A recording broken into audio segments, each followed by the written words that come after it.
Come un tornado ti presenti di nascosto, in un momento sbuchi dentro il mio percorso. Hai posto fine a quel disastro che era in me, donando amore, accecandomi di te.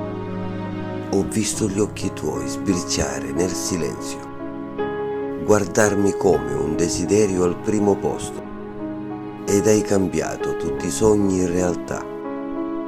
Gridando dentro me, ti voglio, vieni qua. Adesso gemi, trasmettendomi te stessa, da quel coraggio preso dalla nostalgia. Hai preso l'anima che un tempo avevo perso. Sei tu l'amore e la mia vita è già guarita.